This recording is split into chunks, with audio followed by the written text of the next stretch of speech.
मैं अपने घर की बालकनी में लकड़ी की आराम वाली कुर्सी पर बैठी हुई थी और अपने ही ख्यालों में खोई थी। बाहर बहुत अच्छी हवा चल रही थी और सामने मेरे छोटी से बालकनी में बनाए गए गार्डन में लगे हुए पेड़ पौधे हवा से झूम रहे थे। और इधर मैं अपने स्वर्गीय पति की यादों में खोई चुपचाप बैठी थी कि तभी फोन की घंटी बजी। मैंने फोन उठाया तो स्क्रीन पर मेरे बेटे संजय का नाम चमक रहा था। मैंने फोन रिसीव करते ही कान से लगाया तो उसने मुझसे ऐसी बात कही जिसे सुनकर मैं दंग रह गई। उसने कहा, मम्मी मैंने आप लोगों की गाड़ी बेच दी है। उसने ये बात इतनी आराम से कही जैसे उसने गाड़ी नहीं बल्कि घर का कोई कबाड़ या सामान्य रद्दी बेच दिया हो। ये सुनते ही उस वक्त मेरे हाथ में जो चाय का कप था वो छूट कर नीचे गिर गया और उसके टुकड़े कुर्सी के आसपास फैल गए। एक पल के लिए तो मुझे ऐसा लगा कि जैसे शायद मैंने गलत सुन लिया है। इसीलिए मैंने उसे दोबारा पूछा, क्या कह रहे हो बेटा?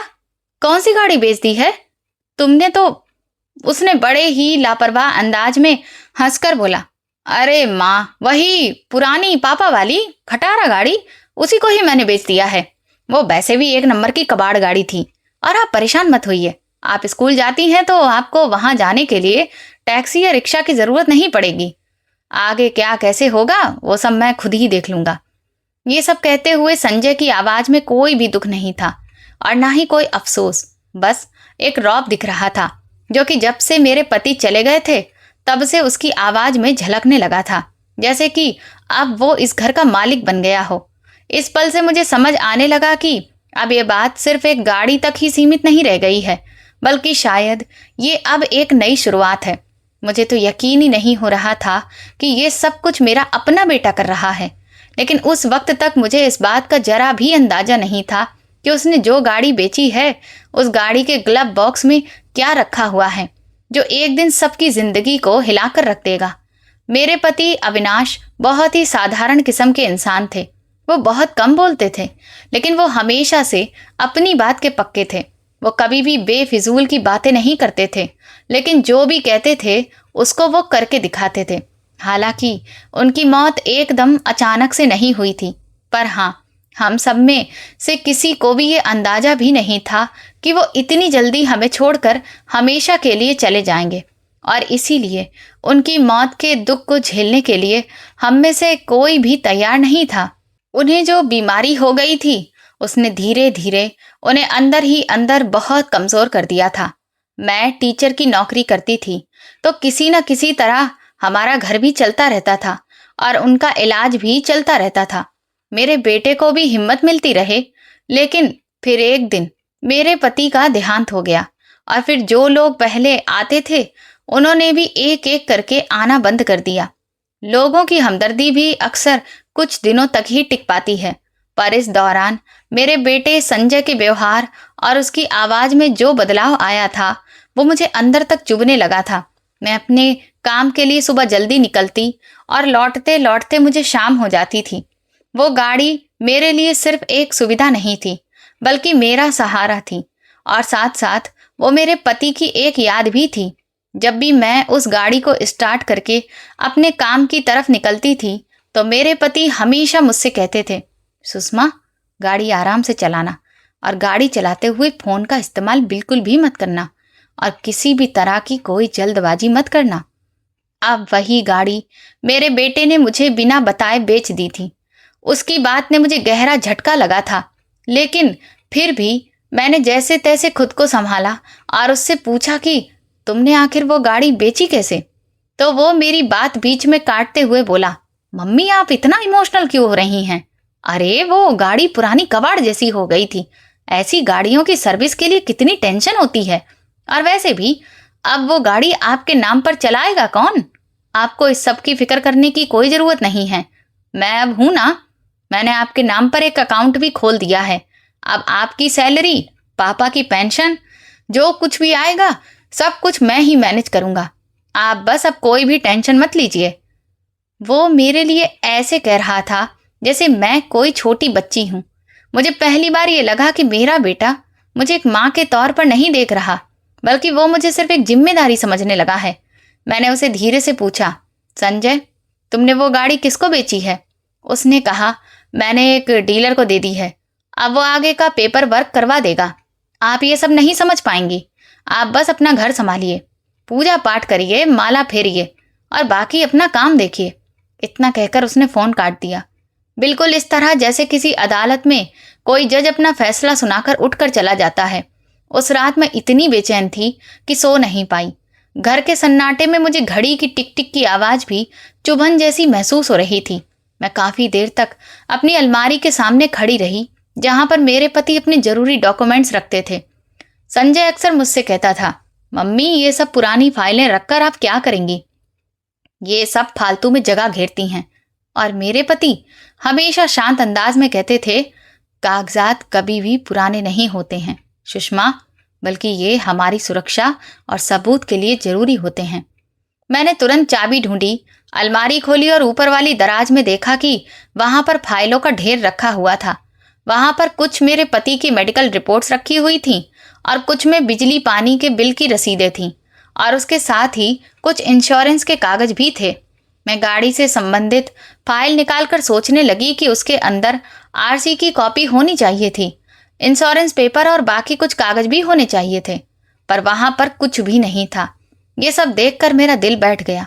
शायद किसी ने उन्हें वहां से हटा दिया था और इसका मतलब तो इस घर में सिर्फ एक ही हो सकता था, संजय। मैं तुरंत किचन में गई और पानी पिया। मेरे हाथ बुरी तरह कांप रहे थे। मुझे याद आया कि पिछले हफ्ते संजय ने मुझे बहुत ही प्यार से चाय बनाकर दी थी। आखिर वो अचानक से मेरे साथ इतना प्यार से पेश क्यों आने लगा था?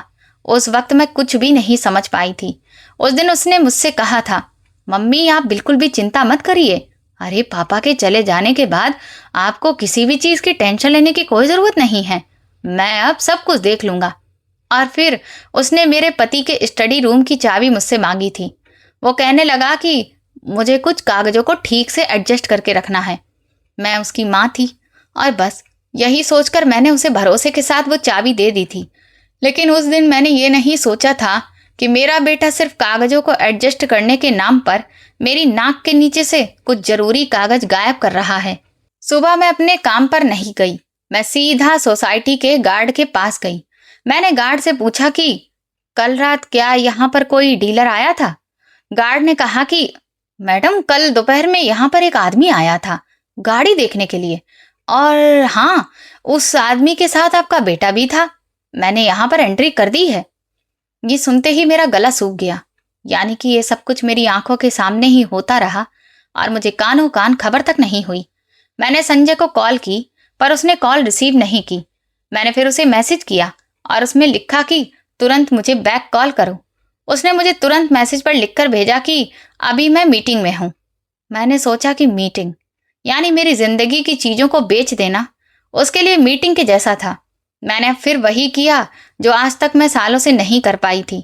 मैंने तुरंत अपना दिमाग दौड़ाया तो मुझे अपनी एक बहुत पुरानी दोस्त याद आई जो कि एक अच्छी वकील थी, एडवोकेट निर्मला सिंह। वो एक सीनियर वकील थी और उन्हें मेरे पति भी अच्छे से जानते थे। मैंने तुरंत ही उनका नंबर निकाला और उन्हें फ़ोन किया। उन्होंने फ़ोन उठाया। वो कहने लगी, और सुषमा आज तुमने मुझे कैसे याद कर लिया? उनकी आवाज़ में एक दोस्त जैसा प्यार दिख रहा था। मैंने एक गहरी सांस लेकर कहा, निर्मला मैं इस वक्त बहुत परेशान हूँ। मेरे बेटे संजय ने बिना मुझे बताए मेरी गाड़ी बेच दी है और गाड़ी के कागजात भी जो फाइल मेरी अलमारी में रखी थी वहां से गायब हो चुके हैं। मेरी बात पूरी होते ही फोन के उस पार कुछ सेकंड के लिए सन्नाटा पसर गया। फिर कुछ देर बाद वो बहुत ही शांत और पक्के तौर पर बोली, तुम अभी घर पर ही हो क्या? मैंने कहा कि हाँ मैं यही हूँ। वो कहने लगी कि देखो मैं तुम्हें डराना नहीं चाहती हूँ सुषमा, लेकिन अब मैं तुमसे जो कहने जा रही हूँ उसे तुम तुरंत करो। जो भी तुम्हारे पति या तुम्हारे नाम के डॉक्यूमेंट्स हैं उन्हें एक जगह पर संभाल कर रख लो और उसके बारे में किसी को भी मत बताना कि तुमने ऐसा किया है, और ना ही किसी को इस बात की भनक लगने देना कि तुम मुझसे बात कर रही हो। मैं बस अभी आधे घंटे बाद तुम्हें बैक कॉल करती हूँ। उनकी बात सुनकर मेरी सांसें काफ़ी तेज हो गई थीं। क्या मेरा बेटा मुझसे इतना दूर हो गया? एक माँ का दिल हमेशा अपने बच्चों को अपना मानने के लिए, उन पर अपनी ममता लुटाने के लिए तरह तरह के बहाने ढूंढता है, लेकिन ये सच्चाई ऐसी थी जिसे अब कोई भी बहाना नहीं चाहिए था। मैं घर पहुंची और आराम से सारे कागज निकाले इसी दौरान मुझे एक और छोटी सी बात याद आई, जिसे याद करके मैं कुछ पलों के लिए रुक गई। मेरे पति के देहांत से 2-3 दिन पहले, जब वो काफ़ी ज़्यादा कमज़ोर हो गए थे, उन्होंने मेरा हाथ पकड़ा था। उस वक्त उनकी उंगलियां काफ़ी ठंडी थीं, लेकिन उनकी पकड़ मजबूत थी। उन्होंने बहुत धीरे से मुझसे कहा था, सुषमा, अगर कभी संजय तुम्हारे साथ एकदम से बहुत मीठा बनकर व्यवहार करने लगे तो तुम उसी समय सतर्क हो जाना। मैंने उस वक्त रोते हुए कहा था कि आप ऐसा मत कहिए, आखिर संजय हमारा बेटा है, आप ऐसा क्यों कह रहे हैं। उस वक्त उन्होंने आंखें बंद करके इतना कहा था कि तुम शायद ये बात अभी नहीं समझ पाओगी, क्योंकि तुम ममता के मोह में अंधी हो चुकी हो, लेकिन फिर भी, और कुछ ना सही तो ग्लव बॉक्स याद रखना। उस वक्त मुझे ये लगा था कि शायद वो बीमारी में इस तरह की उलझी हुई बातें कर रहे हैं और उन्हें कोई फालतू का वहम हो गया है, लेकिन फिर भी उन्होंने जो ये एक शब्द कहा था, उसे मैंने अपने दिमाग के कोने में बिठा दिया था। आज वो कोना खुल गया था।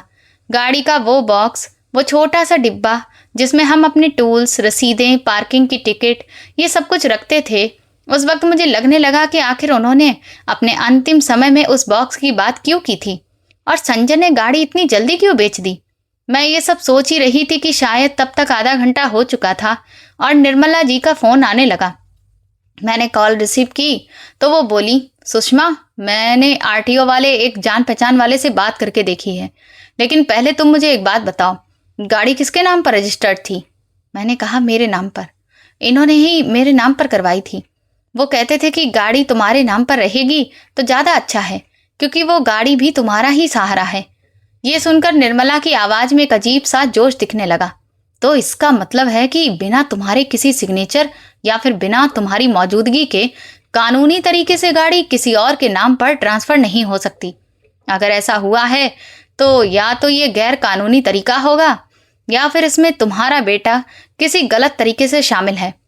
ये सुनते ही मेरे होश उड़ गए, क्योंकि गैर कानूनी काम यानी कि मेरा बेटा अब गलत रास्ते पर भी चल पड़ा था। माँ होने के बावजूद मेरे अंदर कुछ जाग गया था। वो गुस्सा नहीं था, बल्कि गलत के खिलाफ खड़े होने का एक साफ इरादा था। अगर अब भी मैं चुप रही तो फिर आज गाड़ी बिकी है और कल को शायद मेरी जिंदगी भी बेच दी जाए। मैंने थोड़ी कांपती हुई आवाज में कहा, निर्मला, वो मेरा बेटा है।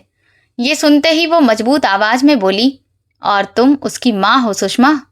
माँ होने का मतलब कभी भी ये नहीं होता कि तुम अपनी आंखें बंद कर लो। माँ होने का मतलब होता है कि सही वक्त पर अपने बच्चों को रोकना और उन्हें सही रास्ते पर लेकर आना। उनकी ये बात मेरे दिल में बैठ गई। उन्होंने आगे कहा, तुम एक काम करो, आज शाम तक कोई भी कागज़ तुम संजय को मत देना। अगर वो तुमसे मांगे तो बहाना बना देना कि तुम अभी भी उन कागज़ों को ढूंढ रही हो और वो तुम्हें मिल नहीं रहे हैं। और सबसे ज़रूरी बात, बैंक में तुम्हारी कोई खास चीज़ तो नहीं रखी है ना, कोई लॉकर हो या फिर कोई अलग से अकाउंट। मैंने कहा कि हाँ, मेरे पति के नाम पर एक लॉकर था, लेकिन उसकी चाबी मुझे नहीं पता कि कहाँ है। वो हमेशा मुझसे कहते थे कि तुम्हारा सारा इंतजाम मैं कर चुका हूँ। ये सुनकर निर्मला बोली, ठीक है, तो फिर हम लॉकर की जानकारी भी निकलवाएंगे, लेकिन पहले हम लोग गाड़ी का मामला देखेंगे। मैंने तुरंत ही निर्मला के कहने पर उन्हें गाड़ी का नंबर भेज दिया। शाम होने से पहले संजय घर आया। उस वक्त उसके चेहरे पर एक झूठी परेशानी दिख रही थी। मम्मी, आज तुम अपनी ड्यूटी पर नहीं गई थी, क्यों, क्या हो गया है। मैंने कहा कि नहीं, वो आज मेरी तबीयत कुछ ठीक नहीं लग रही थी। उसने मेरे चेहरे की तरफ ध्यान से देखा और फिर जल्दी से अपनी नज़रें इधर उधर करने लगा, जैसे कि वो ये देख रहा हो कि कहीं मुझे सब कुछ पता तो नहीं चल गया या मुझे कहीं कोई शक तो नहीं हो गया। फिर उसने अपनी वही प्यार भरी और बनावटी आवाज़ निकाली, मम्मी, आप क्यों परेशान हो रही हो। मैं आपसे कह रहा हूँ ना, आप मेरी बात मानिए। आखिर आपको गाड़ी से इतना क्या लगाव है। मैं आपके लिए दूसरी गाड़ी का इंतजाम करवा दूंगा और साथ ही ड्राइवर भी रखवा दूंगा। बस आप ऐसा करो कि मुझे कुछ फाइलें दे दो, पापा की जो पुरानी फाइलें हैं ना, वो जो टैक्स वाली फाइल। मैंने अपनी आवाज़ थोड़ी कड़क करके कहा, क्यों, अब तुम्हें टैक्स वाली फाइल भी चाहिए। वो थोड़ा तड़प कर बोला, मम्मी, आप समझती क्यों नहीं हो, आपको तो तुरंत ही मेरी हर बात माननी चाहिए। आपको नहीं लग रहा कि बाहर लोग क्या कहेंगे? बताओ, पापा के जाने के बाद इस घर की क्या हालत हो गई है। लोग क्या कहेंगे? ये बात मेरे घर में किसी बीमारी से कम नहीं थी और इसी एक बात को मेरे घर में शुरू से ही हथियार की तरह इस्तेमाल किया जाता था। उसकी ये बात सुनकर मैं पहली बार सीधा उसकी आंखों में झांका और बोली, लोग तो कल भी कहेंगे और आगे भी कहते रहेंगे। लोगों का मुंह भला कभी कोई बंद करवा पाया है? संजय, पहले तुम मुझे ये बताओ कि तुमने वो गाड़ी किसको बेची है? ये सुनते ही संजय के चेहरे का रंग उड़ सा गया। फिर उसने अपने हाव भाव को छुपाने के लिए एक झूठी हंसी का नकाब ओढ़ा और हंसते हुए बोला, अरे मम्मी, आप क्यों इस बारे में पूछ रही हैं? मैं आपसे कह रहा हूं ना कि मैं सब कुछ संभाल चुका हूं। आप ये सब बातें समझ नहीं पाएंगी। मैंने एकदम शांत अंदाज में कहा कि नहीं बेटा, मैं सब कुछ समझूंगी, क्योंकि वो गाड़ी तो मेरे नाम पर थी ना, और उसके कागज भी मेरी फाइल से गायब हैं। ये सुनते ही संजय के माथे की नसें तन गईं। उसने एक मक्कार मुस्कुराहट लाते हुए कहा कि आपने क्या वो फाइल देख ली है? मम्मी, आप इतना परेशान क्यों हो रही हैं? मैं आपसे कह रहा हूं ना कि मैं आपको बाद में सब कुछ अच्छे से समझा दूंगा और सब चीजें दिखा भी दूंगा। इसके बाद संजय मेरी तरफ थोड़ा आगे झुकते हुए धीमी आवाज में बोला, वैसे मम्मी, पापा के स्टडी रूम की दूसरी चाबी कहाँ है? उसके इस सवाल में उसकी आंखों में साफ लालच और डर दोनों ही दिख रहे थे, जैसे कि उसे किसी चीज की भयंकर तलाश हो जो उसे अभी तक नहीं मिल पाई थी। मुझे अब धीरे धीरे समझ आना शुरू हो गया था कि संजय सिर्फ गाड़ी के पीछे नहीं था, बल्कि वो किसी और ही चीज के पीछे था। शायद वही ग्लब बॉक्स जिसका नाम मेरे पति ने अंतिम समय में लिया था, और लॉकर की चाबियां, सब कुछ शायद एक ही धागे से जुड़े हुए थे। रात को मैं अपने कमरे में बैठी थी और बाहर संजय किसी से फोन पर टहल टहल कर बातें कर रहा था।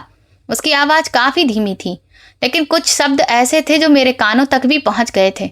हाँ, पेपर्स तो मुझे मिल गए हैं, बस एक ही चीज और बाकी है।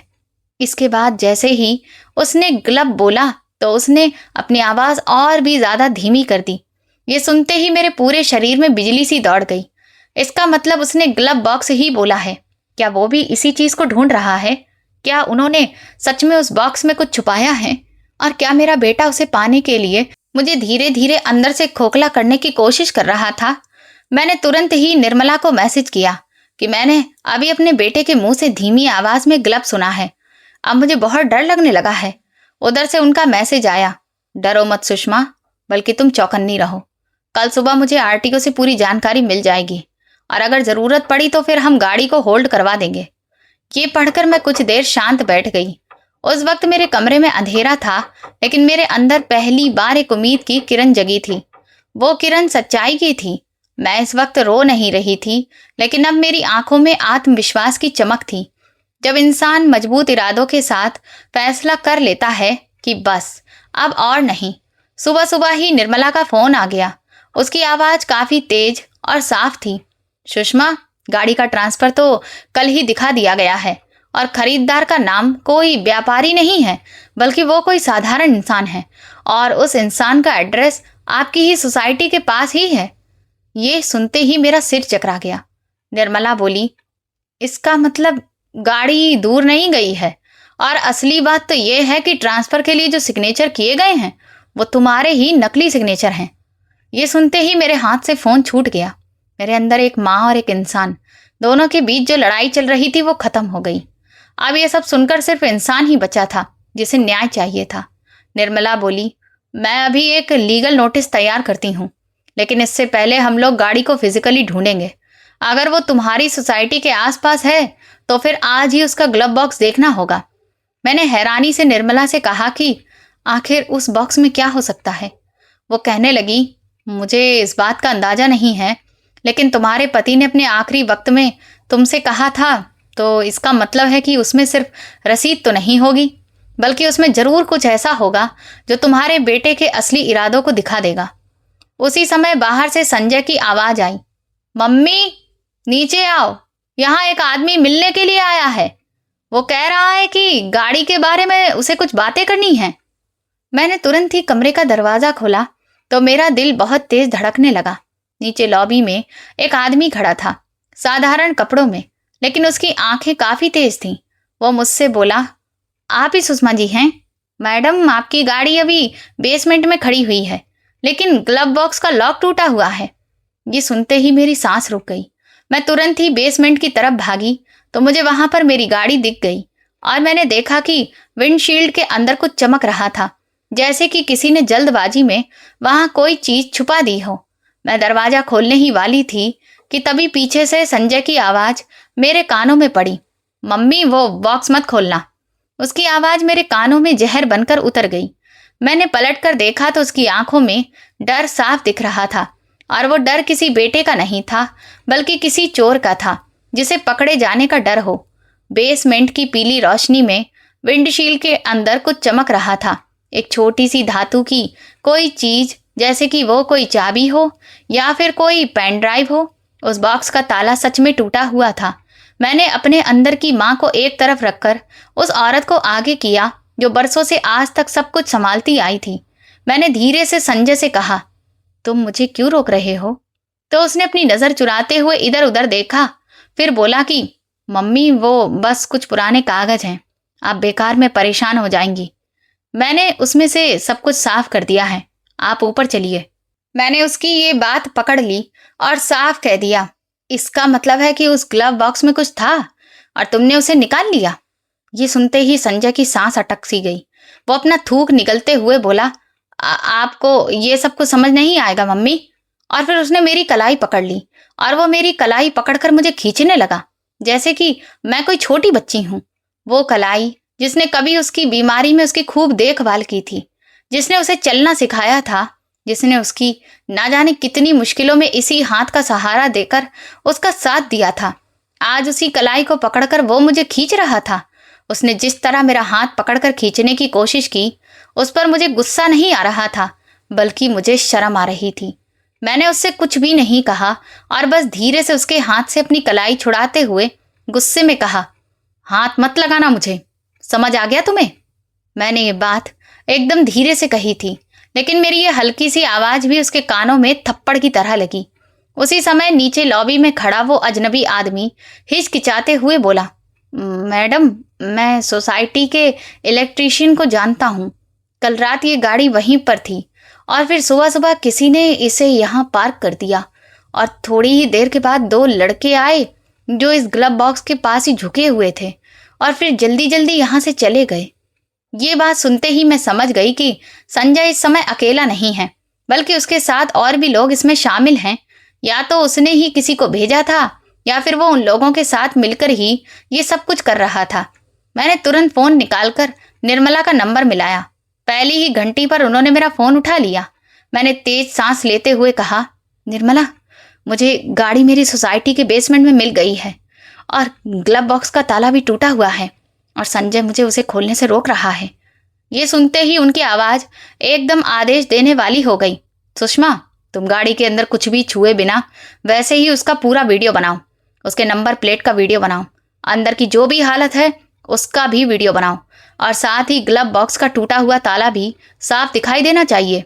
सब कुछ वीडियो में आना चाहिए और इस बारे में संजय को बिल्कुल मत बताना कि तुम ये सब कुछ रिकॉर्ड कर रही हो। मैंने तुरंत ही फोन को एक तरफ छुपाते हुए वीडियो बनाना शुरू कर दिया। ये सब करते हुए मेरी उंगलियां कांप रही थीं, लेकिन फिर भी मैं ये सब कर रही थी। पहली बार अपने ही घर मुझे सबूत इकट्ठा करने पड़ रहे थे।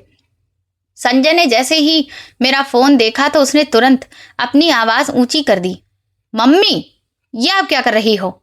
लोगों को क्या दिखाओगी? सोसाइटी में क्या तमाशा बनाना चाहती हो? मैंने उसकी तरफ देखा और कहा, तमाशा? तमाशा तुमने बनाया है संजय, मैं तमाशा नहीं बना रही हूं, मैं तो बस सच्चाई दिखाना चाहती हूं। ये सुनते ही संजय का अंदाज और भी ज्यादा तीखा हो गया। सच? आखिर कैसा सच? सच तो यह है कि आप एक अकेली औरत हैं जो अकेले कुछ भी मैनेज नहीं कर सकती। मैं ही सब कुछ मैनेज कर सकता हूँ। ये सुनते ही मुझे अपने पति की बात याद आने लगी। उन्होंने मुझसे कहा था कि अगर संजय कभी बहुत ज्यादा प्यार भरे अंदाज में बात करना शुरू करे तो सतर्क हो जाना। लेकिन आज वो प्यार भरे अंदाज में बात नहीं कर रहा था बल्कि वो अपने असली रूप में आ चुका था। मैंने गाड़ी की दूसरी चाबी निकाली। वो चाबी मेरे पास अब भी थी जिसे उन्होंने पहले ही अलग करके रख दिया था और मैं उसे हमेशा अपने पास खुफिया तौर पर छुपा कर रखती थी। मैंने तुरंत चाबी का इस्तेमाल किया और गाड़ी का दरवाज़ा खोल दिया। अंदर सीट पर धूल जमी हुई थी, लेकिन कोई बड़ी तोड़फोड़ दिखाई नहीं दे रही थी। हालांकि ग्लव बॉक्स के पास नीचे वाले पैनल पर हल्की सी खरोंच दिखाई दे रही थी, जैसे किसी ने जल्दबाजी में स्क्रू ड्राइवर उसमें घुसाया हो। मैं और नीचे झुकी और तभी मेरी नज़र एक चमकती हुई चीज पर पड़ी। वो एक छोटी सी चाबी थी जिसमें गोल्डन रंग का छल्ला लगा हुआ था और उस पर एक नंबर भी पड़ा हुआ था। मैंने तुरंत उसे नहीं उठाया। सबसे पहले मैंने उसका वीडियो साफ तरीके से रिकॉर्ड किया और फिर धीरे से उसे अपनी हथेली में रखा। वो चाबी ठंडी और भारी थी। ये किसी घर की अलमारी की चाबी नहीं लग रही थी, बल्कि किसी लॉकर या किसी ऑफिस के सेफ की चाबी जैसी लग रही थी। ये देखते ही मेरा गला सूख गया। मैं संजय की तरफ घूमी और उससे पूछा, ये क्या है? वो थोड़ा हकलाते हुए बोला, ये तो पापा की चाबी होगी ना, छोड़ो, इससे क्या लेना देना। उसने छोड़ो शब्द ऐसे कहा जैसे वो चाहता हो कि मैं इस बात को नज़रअंदाज कर दूं, लेकिन अब मैं नज़रअंदाज नहीं कर सकती थी। मैंने तुरंत ग्लव बॉक्स खोलने के लिए अपना हाथ बढ़ाया। तभी संजय ने फिर से धीमी आवाज में कहा, मत खोलो मम्मी। उसको इस बार उसके अंदाज में रिक्वेस्ट दिखाई दे रही थी। मैं रुक गई। मैंने उसकी तरफ पलट कर देखा और पूछा, तुम मुझे इसे खोलने क्यों नहीं दे रहे हो? वो बोला, क्योंकि इसमें पापा की चीजें रखी हुई हैं। अगर आप देखोगी तो दुखी हो जाओगी और रोने लगोगी। मैंने कहा, नहीं संजय, मैं अब नहीं रोऊंगी, बल्कि मैं बहुत कुछ सीख रही हूँ। फिर मैंने ग्लव बॉक्स का ढक्कन धीरे से नीचे किया। अंदर कागजों का एक छोटा सा ढेर रखा हुआ था। पुरानी पार्किंग की रसीदें, एक टॉर्च और एक फटा हुआ मास्क रखा था और बीच में एक नीले रंग का लिफाफा भी रखा हुआ था जिस पर कोई नाम नहीं लिखा था। बस उस पर एक छोटा सा स्टिकर लगा हुआ था, जैसे कोई मोहर हो, और उसके ऊपर लिखा हुआ था, सिर्फ सुषमा के लिए। ये देखते ही मेरे दिल की धड़कन बहुत तेज हो गई। मुझे ऐसा लगा जैसे मैं अभी लड़खड़ाकर गिर जाऊंगी। तभी संजय मेरी तरफ बढ़ा और बोला, मम्मी, वो मैंने तुरंत उसे नहीं उठाया। सबसे पहले मैंने उसकी एक फ़ोटो खींची, क्योंकि निर्मला ने मुझे पहले ही कह दिया था कि हर चीज़ का सबूत इकट्ठा करना है, इसीलिए मैंने उसे वैसे ही रखा। फिर ग्लव बॉक्स बंद किया और शांत अंदाज में कहा, ऊपर चलो संजय। ये सुनते ही संजय ने राहत की सांस ली, जैसे वो जीत गया हो। लेकिन उसे ये नहीं पता था कि मैं ग्लव बॉक्स बंद करके वहां से भाग नहीं रही हूँ, बल्कि सही जगह, सही गवाह और सही वक्त का इंतजार कर रही हूँ। हम दोनों लिफ्ट से ऊपर आए और घर में घुसते ही संजय ने अपना अंदाज बदल दिया। वो एकदम से बहुत प्यार भरे अंदाज में बात करने लगा, जैसे कि वो बहुत ही बेचारा हो। मम्मी, आप मेरी बात समझ क्यों नहीं रही हो? मैं जो कुछ भी कर रहा हूँ वो सब कुछ सिर्फ आपके लिए ही तो कर रहा हूँ। मैंने उससे कहा, ठीक है बेटा। फिर मैंने उसे सोफे पर बैठाया और खुद उसके सामने बैठ गई। उस वक्त पहली बार मुझे एहसास हुआ कि माँ बेटे के बीच आज कितनी दूरी आ चुकी है। वो मुझे ध्यान से देख रहा था, जैसे मैं उसकी माँ नहीं बल्कि कोई अनजान इंसान हूँ। मैंने उससे सीधा सवाल पूछा, तुमने मेरे नाम की सिग्नेचर कैसे कर लिए? ये सुनते ही संजय के चेहरे का रंग उड़ गया। फिर उसने खुद को संभालते हुए कहा, कौन से सिग्नेचर की बात कर रही हैं मम्मी? मैंने कहा, आरटीओ में गाड़ी के ट्रांसफर की डिटेल दिखाई दे रही है और उसमें सिग्नेचर भी बिल्कुल मेरे जैसे हैं। अब वो मेरे सामने एक्टिंग करने लगा और चिल्लाते हुए बोला, मम्मी, आखिर आपको ये सारी जानकारी कौन दे रहा है और किसने आपको मेरे खिलाफ भड़का दिया है? मैंने उससे कहा, ये मुझे भड़काना नहीं है, बल्कि ये असली सबूत है। ये सुनते ही संजय की आंखें छोटी होने लगीं। वो कहने लगा, तो आपको लगता है कि मैं मुजरिम हूं? मैंने कहा, नहीं, मुझे ये लग रहा है कि तुम डर रहे हो। ये सुनते ही वो उठकर खड़ा हो गया और बोला, मम्मी, मैं डर नहीं रहा हूं। मैं बस आपको ये समझा रहा हूं कि आप अकेली नहीं रह सकती, बल्कि आपको किसी न किसी सहारे की जरूरत है। पापा तो अब चले गए हैं ना? इतना कहकर वो मेरी तरफ ध्यान से देखने लगा। उसकी बात का मतलब मैं अच्छी तरह से समझ गई। अब वो ये जताना चाहता था कि मेरे पति के जाने के बाद मेरा मालिक वही बन चुका है। मैंने शांत अंदाज में कहा, संजय, तुम मेरे मालिक नहीं हो, क्योंकि मैं कोई जमीन जायदाद नहीं हूं, समझ गए? ये सुनते ही उसका चेहरा लाल हो गया और फिर वो धीमे और सख्त अंदाज में बोला, ठीक है मम्मी, अगर आपको मेरी मदद नहीं चाहिए तो फिर अब मुझसे बात मत करिएगा और ना ही कभी शिकायत करिएगा कि आपको कोई संभालने वाला नहीं मिला। और फिर ये कहते हुए वो स्टडी रूम की तरफ जाने लगा। तभी मेरे अंदर खतरे की घंटी बजी। मुझे समझ आ गया कि कहीं ये फिर से चाबी ढूंढने तो नहीं जा रहा है। मैं तुरंत बोली, रुको संजय। वो रुककर पलटा और बोला, क्या हो गया मम्मी? मैंने उससे कहा कि तुम्हें अब स्टडी रूम में जाने की कोई जरूरत नहीं है। तो वो मुझ पर ताना मारते हुए बोला, क्यों? क्या अब उस पर भी आपका कोई कब्जा हो गया है? मैंने उसकी तरफ देखकर कहा, हाँ, क्योंकि वो मेरे पति का कमरा है और इसीलिए अब उस पर मेरा अधिकार है। मेरे मुंह से जब ये शब्द निकले तो मुझे ऐसा लगा कि मैं इतनी भी कमजोर नहीं हूं जितना मुझे लग रहा था। उसी वक्त मेरे फोन पर निर्मला का मैसेज आ गया, अभी के अभी उस लिफाफे को और उस चाबी को बिल्कुल सुरक्षित करके रख लो और आज शाम तुम मेरे चैम्बर में आ जाना। और अगर हो सके तो अकेली मत आना, या तो किसी भरोसेमंद पड़ोसी या फिर किसी रिश्तेदार को साथ लेकर आना, लेकिन तुम अपने बेटे को लेकर मत आना। मैंने ये मैसेज पढ़कर फोन बंद कर दिया। मेरे अंदर अभी भी डर था, लेकिन उसके साथ हिम्मत भी महसूस हो रही थी। संजय खामोशी से पूरे कमरे में इधर उधर टहल रहा था। उसकी नजरें लगातार मेरे पर्स पर पड़ रही थीं और फिर वो इधर उधर देखने लगा। वो जरूर कुछ सोच रहा था और फिर उसने वही चाल चली जो सबसे ज्यादा इंसान को चोट पहुंचाती है, इमोशनल ब्लैकमेलिंग। वो एक बार फिर मेरे पास आया और बोला, मम्मी आप इतनी बेदर्द कैसे हो सकती हो? पापा चले गए और आप हैं कि मुझे शक की नजरों से देख रही हैं। आखिर लोग क्या कहेंगे कि देखो ये माँ बेटा पिता के चले जाने के बाद अब आपस में ही लड़ रहे हैं। मैंने संजय से कहा कि लोग वही कहेंगे जो उन्हें दिखाई देगा और जैसी उनकी सोच है, और मैं अब लोगों के हिसाब से नहीं जी पाऊंगी। उस वक्त ये सब कहते हुए मेरे अंदाज में ना तो कोई गुस्सा था और ना ही मैं उस पर कोई रौब जमाने की कोशिश कर रही थी। बस साफ और सीधी बात थी। मैंने उससे कहा कि यही सबसे सही रास्ता है और जब इंसान सही रास्ते पर चलता है तो उसमें ताकत भी आ जाती है। शाम होने लगी थी। मैंने बहाना बनाया कि अब मुझे स्कूल में कुछ जरूरी काम है। संजय बोला कि ठीक है, मैं आपको छोड़ देता हूँ। मैंने उससे कहा कि नहीं, आप जरूरत नहीं है, मैं खुद टैक्सी या रिक्शा कर लूंगी। वो मुझे हैरत से देखने लगा क्योंकि वो चाहता था कि मैं उसके साथ चली जाऊं ताकि वो मेरे हर कदम पर नजर रख सके। मैंने जल्दी से अपने पर्स में वो लिफाफा और चाबी रख ली और फिर लिफाफे को एक पुराने बैग में कपड़ों के नीचे भी छुपा दिया। मैंने अपनी भरोसेमंद पड़ोसन शीला बहन को साथ चलने के लिए कह दिया। उन्होंने बिना मुझसे कोई सवाल किए कहा, चलो बहन, हम दोनों साथ हैं।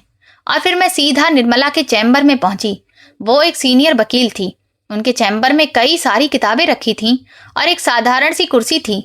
उन्होंने मुझे बिठाया, पानी पिलाया और फिर बड़े ही साफ शब्दों में बोली, अब सुषमा, तुम मुझे जो भी बताओगी वो सारी कानूनी कार्रवाई के साथ होगा और अगर तुम्हारा बेटा गलत है तो फिर उसे अपने कर्मों का अंजाम भुगतना होगा, लेकिन हम उसे मिट्टी में नहीं मिलाएंगे बल्कि कानून और समझदारी के जरिए ही उसे सही रास्ते पर लाने की कोशिश करेंगे।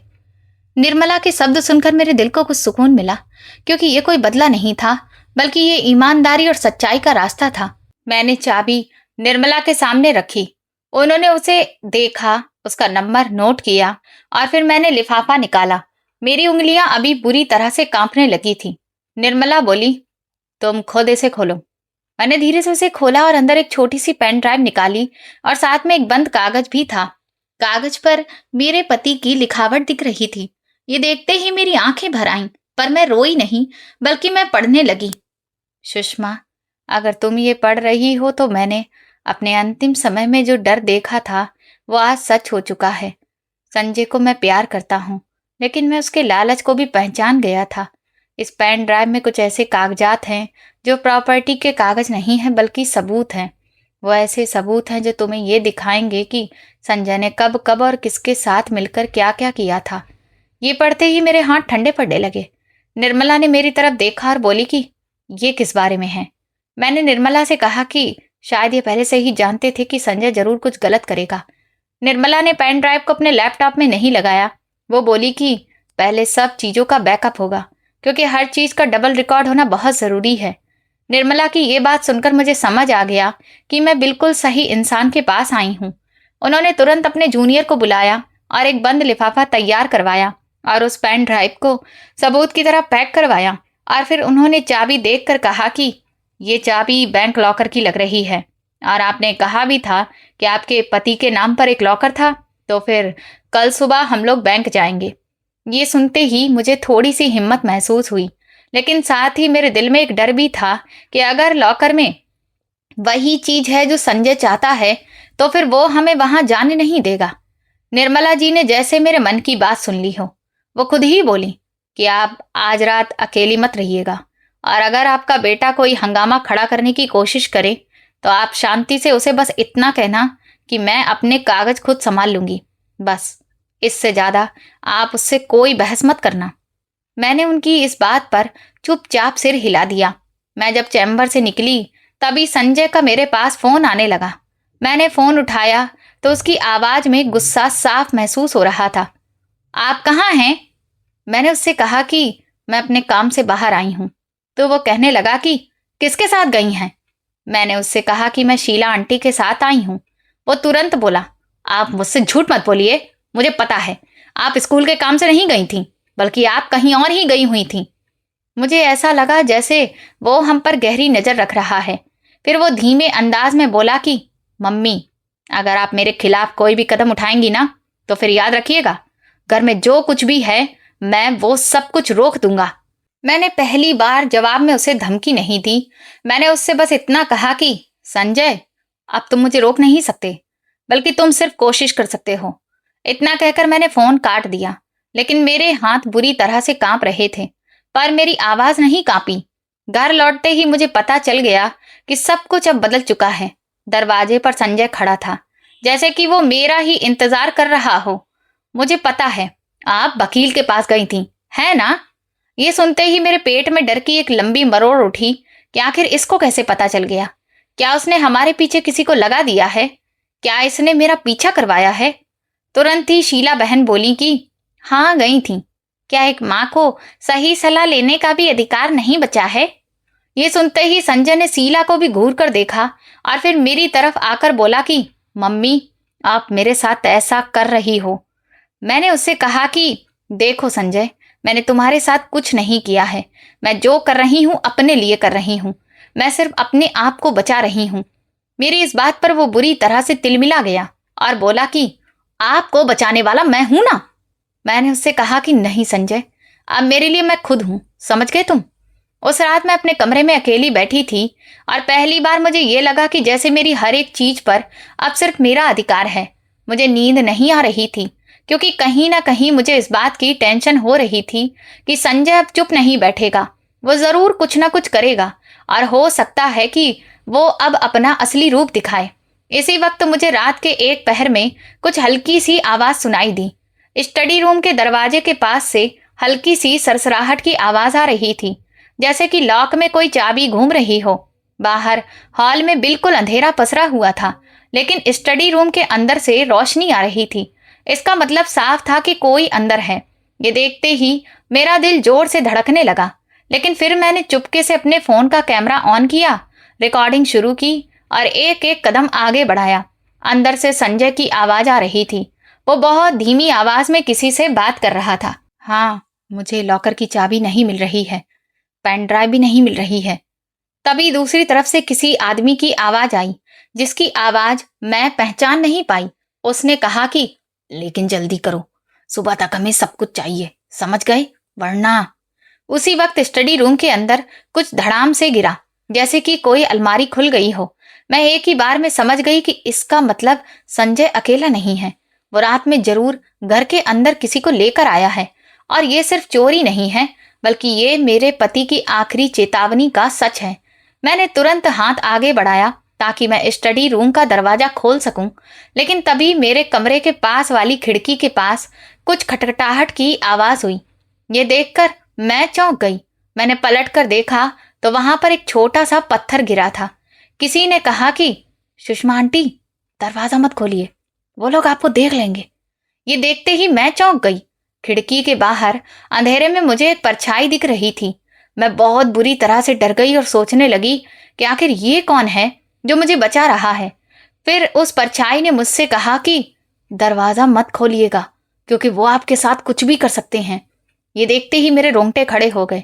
रात के 2 बजे मेरे अपने ही घर में मेरा बेटा किसी अनजान आदमी के साथ मेरे ही घर के स्टडी रूम में सारी फाइलें उलट पुलट कर रहा है, और बाहर कोई तीसरा इंसान मुझे बचाने के लिए कह रहा है। मैंने खिड़की का पर्दा थोड़ा सा सरकाया तो देखा कि बाहर अंधेरा था, लेकिन सोसाइटी की स्ट्रीट लाइट की हल्की रोशनी में मुझे उसका चेहरा साफ दिखा।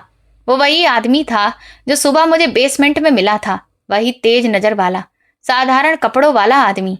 मैंने बिना आवाज किए खिड़की थोड़ी सी खोली। उसने जल्दी से मुझसे कहा कि आंटी, मैं राजीव हूँ, सोसाइटी में इलेक्ट्रिशियन के साथ ही काम करता हूँ। कल जब आपकी गाड़ी मुझे मिली थी तब मैंने देखा था कि आपके बेटे के साथ एक आदमी था, और आज रात वो आदमी फिर से आपके घर में आया है। तभी मुझे शक हुआ, क्योंकि मैं उस वक्त नीचे था और मैंने देखा कि वो लोग सीधा आपके फ्लोर पर ही आ रहे थे। ये देखकर आंटी मुझे डर लगने लगा कि कहीं कुछ गलत तो नहीं हो रहा है। ये सुनते ही मेरे होंठ सूखने लगे। मैंने उससे कहा कि लेकिन तुम ऊपर कैसे आ गए?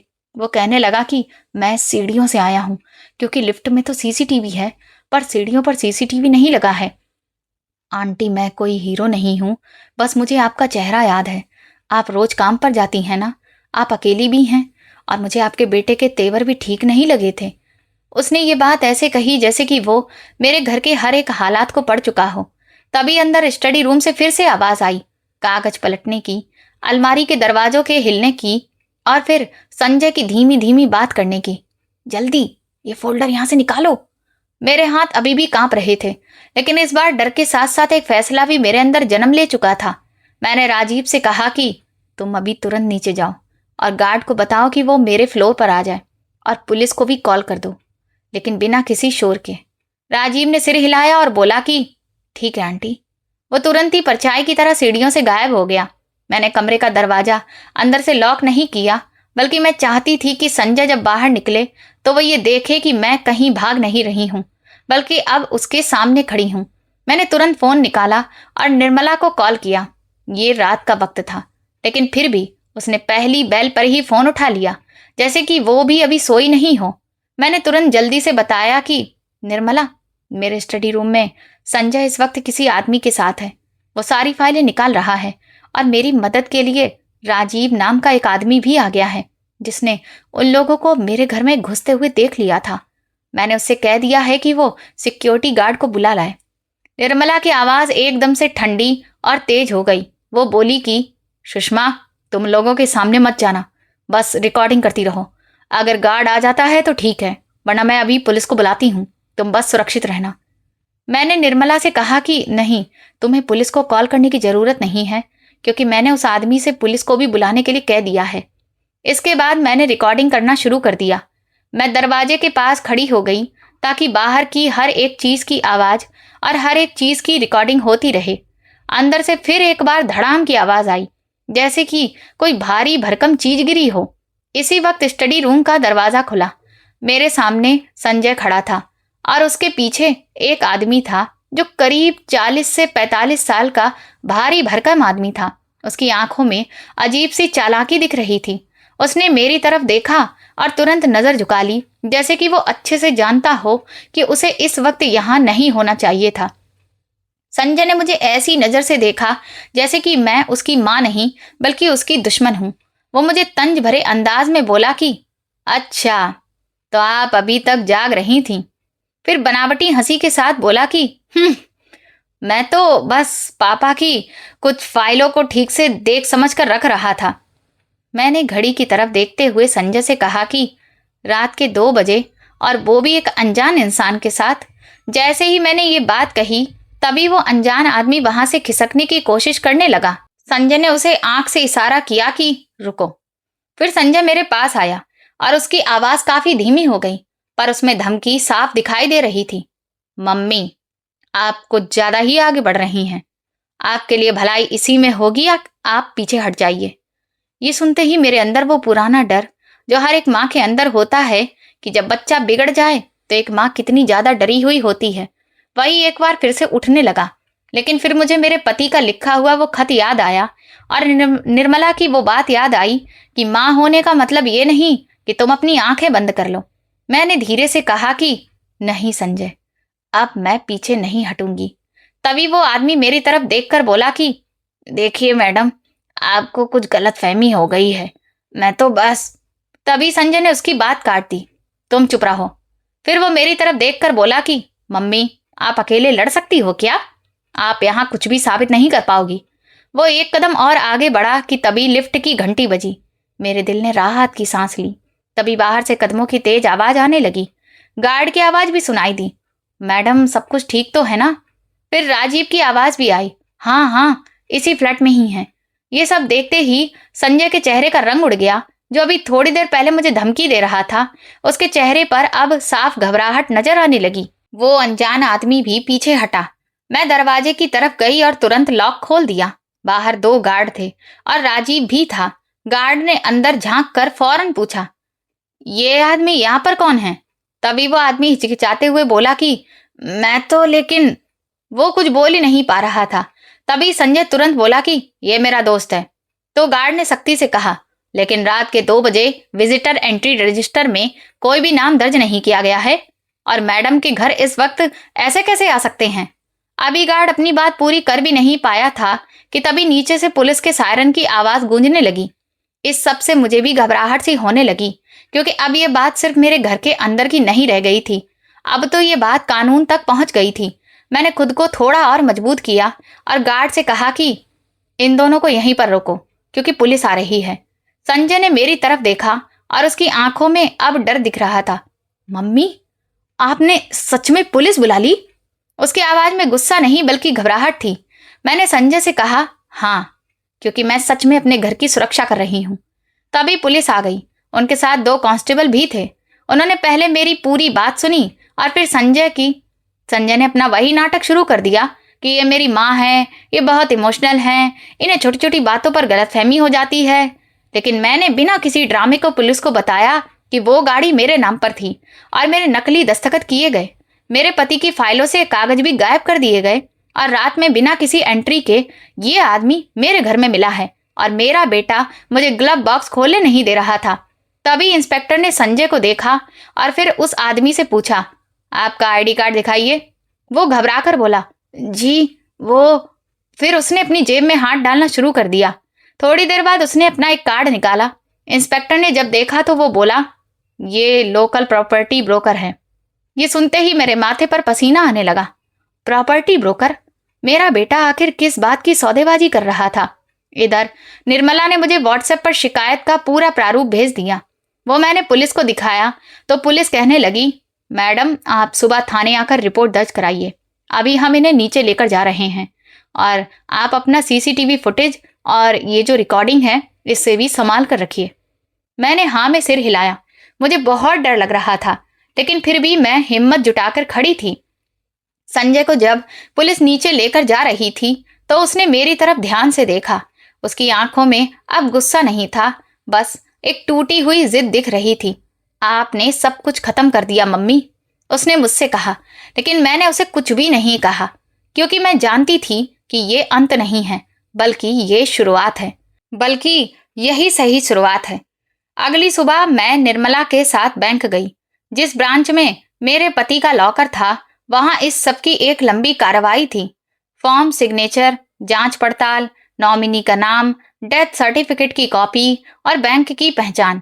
निर्मला ने इन सब चीजों का बंदोबस्त करवाया। उसने मुझे समझाया, सुषमा, लॉकर खोलना कोई इमोशनल काम नहीं है, बल्कि ये एक कानूनी काम है, इसीलिए हम लोग हर एक कदम का रिकॉर्ड भी रखेंगे। मैनेजर ने मुझे इज्जत भरी नजरों से देखा। शायद मुझे पहली बार लगा कि समाज में भी कुछ ऐसे लोग हैं जो एक विधवा औरत को कमजोर नहीं समझते, बस ईमानदारी और सही नीयत को देखते हैं। जब हम लॉकर रूम में पहुंचे तो मेरे दिल में मेरे पति की यादों का तूफान सा उठने लगा।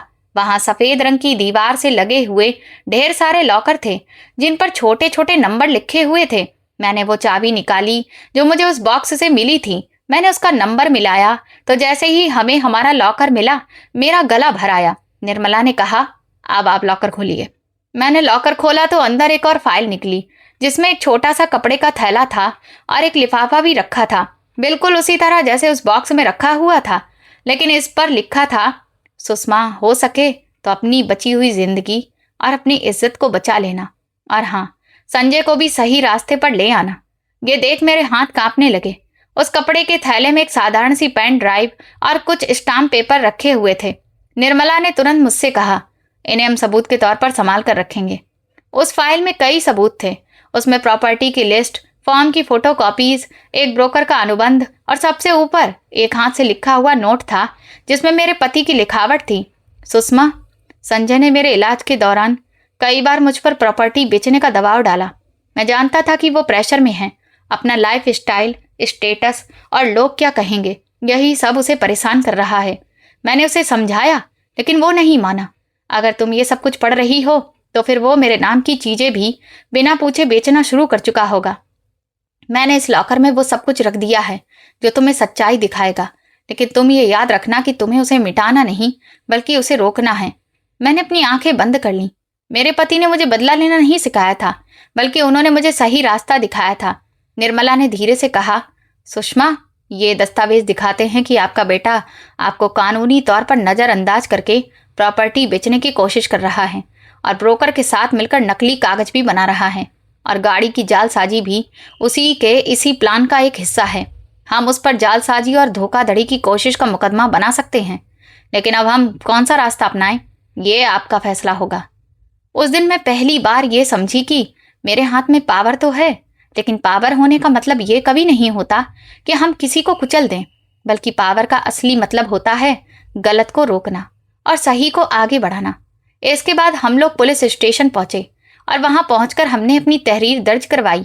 पुलिस ने अपनी कार्रवाई आगे बढ़ाई और इधर संजय को उसी दिन जमानत भी मिल गई, क्योंकि इसे पारिवारिक झगड़े के तौर पर भी देखा जा रहा था और उसने वकील भी कर लिया था। जब संजय घर वापस आया तो उसकी चाल में वो पुरानी अकड़ नहीं दिख रही थी, बल्कि वो चुप था। उसकी आंखों में थकान दिखाई दे रही थी। उस रात वो मेरे कमरे के बाहर खड़े होकर बोला, मम्मी, मुझे आपसे कुछ बात करनी है। मैंने उससे कहा, आओ बैठो। वो अंदर आकर बैठ गया और फिर पूरे कमरे पर नजर घुमाने लगा, जैसे उसे भरोसा ही नहीं हो रहा था कि ये कमरा अभी भी मेरी ही जगह है। उसने धीरे से मुझसे कहा, आपने पुलिस बुलाकर मुझे बहुत बेइज्जत किया है। मैं चुप रही। फिर मैंने उससे कहा, तुमने मेरे नाम के नकली साइन क्यों बनाए? ये सुनकर उसने सिर झुका लिया, उसका गला भराया। उसने कहा, क्योंकि मुझे लगा कि मेरे हाथ से सब कुछ निकल रहा है। मेरे दोस्त, मेरे पहचान वाले सब लोग मुझसे यही कहते हैं, जो आजकल के बच्चों को तोड़ कर रख देता है, कि लोग क्या कहेंगे। मैंने उससे कहा, अच्छा, और तुमने मुझे घर से निकालने के बारे में नहीं सोचा कि तब लोग क्या कहेंगे? मेरी ये बात सुनकर वो चौंक कर मुझे देखने लगा। मैंने कहा, संजय, तुमने मुझे अपनी माँ नहीं समझा, बल्कि तुमने मुझे एक कमजोर विधवा समझा, ये सोचकर कि ऐसे तुम्हें सारी चीजें मिल जाएंगी। तुम्हें लगा कि तुम्हारे पापा के जाने के बाद यहाँ पर तुम्हारी हुकूमत चलेगी, लेकिन तुम्हारे पापा ने मेरे लिए सिर्फ ये सब नहीं छोड़ा है, बल्कि उन्होंने मेरे लिए सच्चाई भी छोड़ी है। ये सुनते ही संजय की आंखों में आंसू दिखने लगे, पर वो रोना नहीं चाहता था। उसने धीरे से मुझसे कहा, मैंने आपको नुकसान नहीं पहुंचाया मम्मी। मैंने उससे कहा कि बेटा, नुकसान जानबूझकर पहुंचाने और नुकसान हो जाने में बहुत ज्यादा फर्क नहीं होता है। नुकसान तो नुकसान ही होता है ना। फिर मैंने उससे वो बात कही जो मुझे अब तक सबसे मुश्किल लग रही थी। मैंने उससे कहा कि अब इस घर के नियम बदलेंगे। ये सुनते ही उसके चेहरे पर घबराहट दिखने लगी। वो बोला कि कैसे? मैंने उससे कहा कि पहली बात, मेरी सैलरी और पेंशन मेरे ही अधिकार में रहेगी, और दूसरी बात, मेरे कागजों को तुम हाथ भी नहीं लगाओगे, और तीसरी बात, कोई भी ब्रोकर, कोई भी दोस्त या कोई भी रिश्तेदार इस घर में बिना मेरी इजाजत के नहीं आ सकता, और चौथी बात, तुम एक काउंसलर से मिलोगे, क्योंकि तुम्हें सिर्फ कानून का डर नहीं बल्कि अपने अंदर के लालच का भी डर है। ये सुनकर वो बिल्कुल चुप हो गया, और उसकी उस चुप्पी में मुझे हार दिख रही थी और शायद राहत भी, क्योंकि दिल से तो वो भी ये बात अच्छे से समझता था कि वो गलत रास्ते पर चला गया था। उसने धीरे से कहा, अगर मैं मना कर दूं तो? मैंने उससे कहा, तो ठीक है, फिर मैं अलग रहूंगी अपने तरीके से, और जो भी गलत हुआ है उस पर मैं कानूनी कार्रवाई भी करूंगी, बल्कि अब मैं तुम्हें रोकूंगी नहीं। ये सुनते ही संजय के चेहरे पर डर दिखने लगा। अच्छा, तो आप अलग रहेंगी? हमारे समाज में माँ बाप अगर बच्चों से अलग रहें तो इसे बहुत ही नीचे दर्जे की नज़र से देखा जाता है। लेकिन सच कहूँ तो मेरे लिए ये किसी सजा जैसा नहीं था, बल्कि ये मेरी सुरक्षा के लिए था। ये मेरे लिए सीमा तय करता था। संजय धीमी आवाज में बोला, मम्मी मुझे माफ कर दो। मैं चुप रही। मैं चाहती तो इस वक्त उससे कह देती, नहीं, मैं तुम्हें माफ नहीं करूंगी, क्योंकि मेरा दिल बहुत दुखा था। लेकिन फिर भी मेरे अंदर एक और आवाज उठ रही थी कि अपने दिल में कड़वाहट रखकर जिंदगी जीने लायक नहीं बचती है। मैंने संजय से कहा कि मैं तुम्हें माफ कर दूंगी, लेकिन माफी का मतलब ये कभी नहीं होगा कि सब कुछ अब पहले जैसा हो जाएगा। माफी का मतलब यह है कि मैं अपने दिल में तुम्हारे लिए कोई नफरत या कोई कड़वाहट नहीं रखूंगी, लेकिन अब हमारे बीच दूरी रहेगी। ये सुनते ही संजय के हाथ ढीले पड़ गए। वो लड़खड़ाती हुई जुबान में बोला कि मैं पापा के इलाज के वक्त भी दबाव डालता था। मुझे ये लगा था कि घर बेच देंगे तो सब कुछ आसान हो जाएगा, मेरी ईएमआई और मेरी हाई फाई इमेज सब कुछ बन जाएगी, लेकिन ऐसा कुछ नहीं हो पाया। पापा ने मुझे समझाया था, लेकिन मैंने उनकी बात नहीं मानी। ये कहते ही उसकी आवाज टूटने लगी और फिर वो चुप हो गया। मैंने दिल ही दिल में अपने पति को बहुत बहुत धन्यवाद अदा किया, क्योंकि उन्होंने मेरे बेटे को प्यार तो किया था, लेकिन अंधा प्यार नहीं किया था, बल्कि उन्होंने सच्चाई के रास्ते की तैयारी कर दी थी। अगले हफ्ते से ही सारी चीजें आराम आराम से सही रास्ते पर चल पड़ी। ब्रोकर पर मुकदमा दर्ज हो चुका था, क्योंकि एंट्री रजिस्टर और मेरी रिकॉर्डिंग थी। आरटीओ में चल रही जांच पड़ताल आगे बढ़ी। निर्मला ने कार ट्रांसफर को कानूनी तौर पर होल्ड करवा दिया। जिस इंसान के नाम पर गाड़ी गई थी वो सामने आया। वो भी ब्रोकर का ही आदमी था। नाम उसका सिर्फ कागजी कार्रवाई के लिए ही इस्तेमाल हुआ था। गाड़ी मेरे नाम पर वापस आ गई थी और जो खर्चा हुआ था उसकी वसूली की कार्रवाई भी शुरू हो गई। संजय ने काउंसलर से मिलना शुरू किया। पहले वो मजबूरी में जाता था, लेकिन फिर धीरे धीरे उसे भी समझ आने लगा कि लोग क्या कहेंगे, ये डर और ये जो झूठ है, ये किस तरह से इंसान को गुलाम बना देता है और किसी भी इंसान की सोचने समझने की क्षमता को खत्म कर देता है। और इंसान कब अंदर से पूरी तरह खोखला हो जाता है उसे पता ही नहीं चलता। संजय ने एक दिन मुझसे कहा, मम्मी मुझे लगता था कि पैसे से ही इज्जत मिलती है, लेकिन इज्जत तो आपके चुपचाप मजबूती से खड़े रहने से भी मिल रही है। मैंने उसकी तरफ देखा और पहली बार मेरे दिल में उसके लिए एक बार फिर माँ वाली ममता उमड़ने लगी। लेकिन अब वो ममता अंधी नहीं थी। मैंने अपने लिए भी एक फैसला लिया। मैंने अपनी नौकरी के साथ साथ एक छोटा सा स्किल कोर्स भी ज्वाइन किया, फाइनेंस के बुनियादी स्किल्स को सीखने के लिए, डिजिटल बैंकिंग की चीज़ों को सीखने के लिए और नई जिंदगी में अपडेट रहने के लिए। जो बातें पहले मेरे पति देखते थे, संभालते थे, अब उन सबको मुझे मैनेज करना था। निर्मला ने भी मुझसे कहा कि इंसान को हर चीज़ की नॉलेज होनी चाहिए और नॉलेज ही किसी भी इंसान की सबसे बड़ी ताकत होती है। और सच में जब मैं सीख रही थी तो धीरे धीरे मेरा डर कम होने लगा था। कुछ महीनों बाद संजय ने मुझसे वो बात कही जिसका मैं ना जाने कब से इंतजार कर रही थी। वो बोला, मम्मी मैं उस दिन जब स्टडी रूम में जो कुछ भी कर रहा था वो बहुत गलत था। मैं उस आदमी को चोरी छुपे घर लेकर आया था ताकि वो फाइलों से कुछ कागज निकाल ले। मुझे लगा था कि अगर वो कागज गायब हो गए तो फिर आप कुछ भी नहीं कर पाएंगी। मैं आपसे माफ़ी मांगता हूँ, क्योंकि मुझे डर लग रहा था कि आप मेरे सामने मजबूत दीवार बनकर खड़ी हो जाएंगी। ये सब सुनकर मेरे अंदर हल्का गुस्सा सा उठने लगा, लेकिन मैंने उस पर चिल्लाया नहीं, बल्कि मैंने कहा, बेटा तुम्हें अपनी मजबूत माँ से डरना नहीं चाहिए था, बल्कि तुम्हें तो ऐसे गलत काम करने से डरना चाहिए था। संजय रोने लगा और बोला, मुझे माफ कर दीजिए मम्मी। मैंने धीरे से उसके सिर पर हाथ रखा। बरसों बाद मैंने उसे ऐसे छुआ था जैसे कि एक माँ अपने नवजात बच्चे को छूती है, लेकिन इस बार मेरी आंखें खुली हुई थीं। मेरे पति के वो आखिरी शब्द अब मेरे लिए सिर्फ एक बात नहीं थे, बल्कि वो एक सबक थे कि प्यार करने का मतलब कंट्रोल नहीं होता है, बल्कि अपनी सुरक्षा भी होती है। और सुरक्षा का मतलब कभी भी कुछ कठोर फैसले भी होते हैं। आज जब मैं अपनी गाड़ी स्टार्ट करती हूँ तो मुझे अपने पति की आवाज़ याद आती है, सुषमा गाड़ी धीरे चलाना और अपना ख्याल रखना। मैं खुद ही सोचकर मुस्कुराने लगती हूँ और मन ही मन कहती हूँ, देखो मैं गाड़ी चलाते हुए पूरा ख्याल रखती हूँ और अब तो मैं पहले से ज़्यादा मजबूत हूँ और सच के साथ ही खड़ी हूँ। और सबसे बड़ी बात, मैंने अपने बेटे को खोया नहीं, बल्कि मैंने उसे गलत रास्ते पर जाने से रोक दिया है। और यही फर्क होता है बदला लेने में और असली न्याय करने में। बदला इंसान को तोड़ कर रख देता है और न्याय इंसान को सीधे रास्ते पर लेकर आता है और माफी दिल को हल्का कर देती है। और कई बार अपनी भावनाओं से ऊपर उठकर हम जो सही फैसला लेते हैं वो हमारे जीवन को सुरक्षा भी देता है। और साथ ही हमें कभी भी लोग क्या कहेंगे का डर अपने अंदर नहीं रखना चाहिए, क्योंकि इसकी वजह से ही ना जाने कितनी बार हम गलत रास्ते पर चले जाते हैं और हमें खुद भी पता नहीं चलता। दोस्तों, ममता का मतलब अपनी आंखें बंद कर लेना नहीं, बल्कि अपने प्रियजनों को गलत रास्ते से रोकने का साहस रखना है।